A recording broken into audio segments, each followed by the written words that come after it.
अब यहाँ सवाल ये है कि क्या कोई भी शख्स रियासत से बड़ा और मुकद्दम हो सकता है? क्या किसी भी शख्स या पार्टी को रियासत के अंदर रियासत बनाने की इजाज़त दी जा सकती है?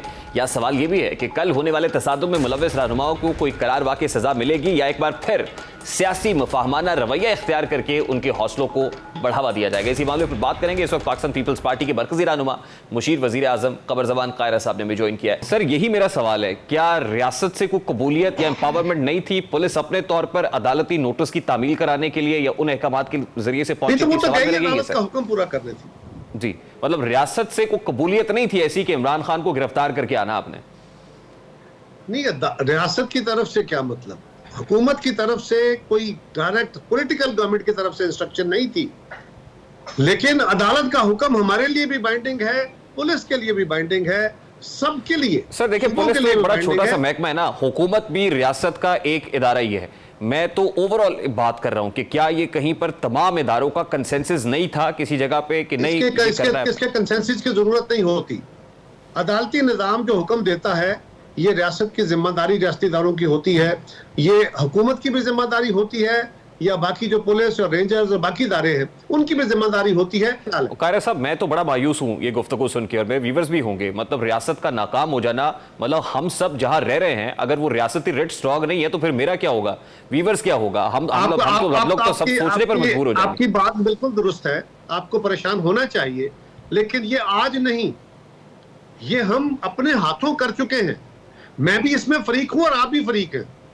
हम अपने इदारों को, अगर कोई गलत करता है तो गलती को निशानदेही करें, हम उसके काम को जो उसने जेन्युइनली अपनी एक ऑफिशियल जिम्मेदारी अदा करते हुए किया, उसके ऊपर भी अदालतें भी उसका गिरबान पकड़ती हैं। मैं उसके पीछे नहीं खड़ा होता और आप उसको कटहरे में खड़ा कर देते हैं आवाम के, और आप उसके ऊपर प्रोग्राम करते हैं। इस दबाव का इदारे सामना कैसे करें?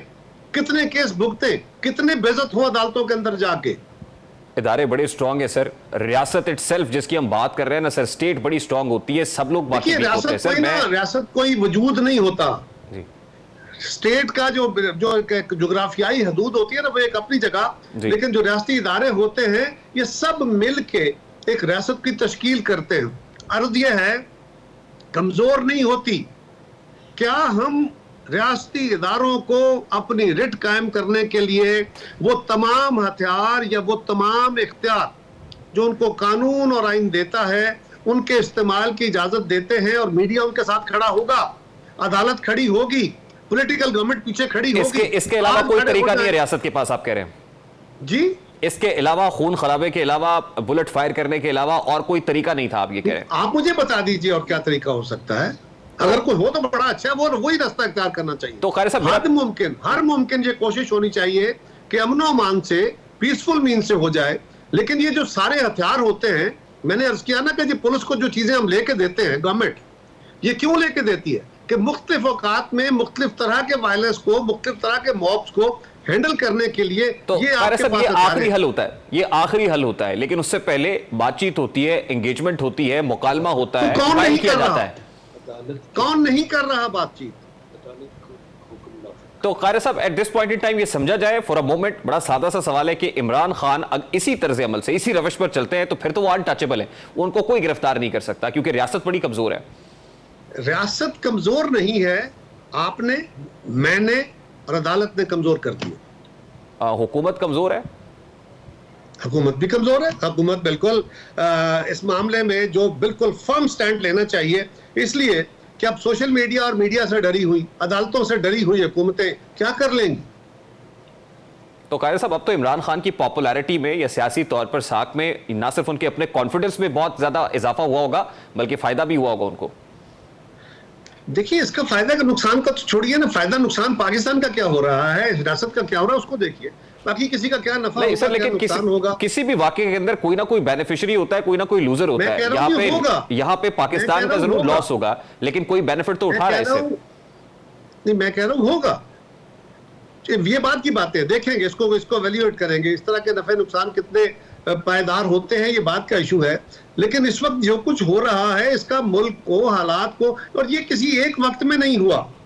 हमने पिछले 10, 15, 20 सालों से जो रवैया इख्तियार किया हुआ है, कभी हम मजहबी जमातों के हाथों, कभी ग्रोहों के हाथों, कभी वकला के हाथों, कभी सियासी जमातों के हाथों काम माजी में साहब हमने देखा है कि अदालत जायज को सपोर्ट करे, कोई वजह नहीं है जिस सियासी जमात के कारकुनान सड़कों पे आए, तोड़फोड़ की, रास्ते जाम किए, ब्लॉक किए, उनके साथ हाई हैंडेडनेस हुई, उनके लोगों को फोर्थ शेड्यूल में डाला गया, उस जमात को बैन किया गया, उसके लोगों को बैन किया गया, मीडिया पर उनकी तकरीर नशर नहीं होने दी गई। फिर क्या हुआ? फिर छोड़ दिया गया, लेकिन एक मैसेज तो था बड़ा क्लियर कट स्टेट की तरफ से।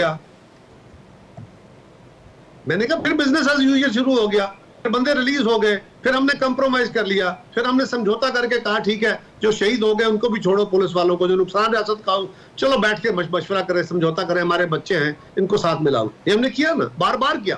एक आध दफा तो चलो आप स्ट्रेटेजिकली कर लेंगे, हमने बार बार किया। लेकिन कायरा साहब इस केस में बार बार के नतीजे में ऐसा है। कायरा साहब इस केस में तो वो भी नहीं हो रहा है, यानी गिरफ्तार करना, बैन करना, वो सब कुछ नहीं हो रहा जो पहले हुआ है। क्यों नहीं हो रहा? इसलिए नहीं हो रहा कि रियासत के इदारा जो पुलिस वाले हैं वो इस बात से डरे हुए हैं, या होंगे, मेरे साथ तो उनकी बात नहीं हुई, लेकिन मेरा अंदाजा है कि पुलिस इस बात से डरी हुई होगी कि भाई अगर हमने कुछ कहा, कुछ फैसला किया, तो ये जो हमारे हालात हैं, हमें तो अदालत बुलाएगी तो हम क्या जवाब देंगे? अगर कहीं को बंदा खुदा न खास्ता, देखे ना वायलेंस है, उस वायलेंस के नतीजे में वायलेंस इंतहा को जाता है, कोई भी रुख इख्तियार कर लेता है। पाकिस्तान के माजी में क्या हुआ? अदालत में पुलिस गई गालियां, हमारे पास पुलिस आई गालियां, आपके पास पुलिस गई गालियां, जिसका मौका बना हमने अपने इदारों को बर्बाद किया। और आज उसका नतीजा यह है कि एक शख्स अपने आप को अबव द लॉ डिक्लेयर कर रहा है, वो अवतार, वो एक ऐसा देवता बन रहा है कि जो अनटचेबल है। लेकिन ये है बहुत बड़ी बर्बादी की दास्तान। लेकिन कायरा साहब अनफॉर्चुनेटली इसका हल ना आपके पास है, बल्कि आपने कहा रियासत के पास भी नहीं है। इसका हल फिर क्या है at this point in time sir? क्योंकि ये हुकूमतों से ज्यादा फिर आपकी सियासी जमातों के लिए बहुत बड़ा प्रॉब्लम हो जाएगा। अदालत के पास है, हम तीनों ने मिलकर हल देना है। मैं चाहूं मैं उनको इत्मीनान दूं, उनका इत्मीनान बहाल करूं, आप उनका इत्मीनान बहाल करें और अदालत करे। कोई एक नहीं करेगा तो दो सेक्टर कुछ नहीं करेंगे। अदालत हमें ना करने दे, आप और मैं क्या कर लेंगे? मैं और अदालत करना चाहें, आप हमें ना करने दे, हम क्या कर लेंगे? आप दोनों करना चाहें, मैं ना करूं तो क्या कर लेंगे? सो ये तीनों में मिलके उनको एम्पावर करना होगा, उनको स्ट्रेंथन करना। क्या बातचीत का कोई बातचीत का रास्ता मौजूद है सर इमरान खान के साथ? कभी किसी ने इनकार नहीं किया। डेमोक्रेसी में तो किसी भी हद पे गए हुए सूरत हाल में भी बातचीत के रास्ते बंद नहीं होते। ये रास्ते बंद हमेशा इमरान खान की तरफ से हुए। बहुत बहुत शुक्रिया कायरा साहब। पाकिस्तान पीपल्स पार्टी के मरकजी रहनुमा मुशीर वज़ीर आज़म क़मर ज़मान कायरा हमारे साथ मौजूद थे। वो कह रहे थे कि एक दूसरे को एम्पावर करना होगा। क्या होगा? अदालत नाकाबिल ज़मानत वारंट गिरफ्तारी जारी करती है। हुकूमत को, पुलिस को अगर तामील करनी है तो हुकूमत इसके पीछे क्यों खड़ी नहीं होती है? हुकूमत इजहार ला ताल्लुकी क्यों करती है कि ये तो पुलिस कर रही है, इसका हुकूमत से कोई ताल्लुक नहीं है, ये अदालती मामला है? तो क्या वजह है कि आपस में कोऑर्डिनेशन नहीं है? ये सवाल अपनी जगह पर मौजूद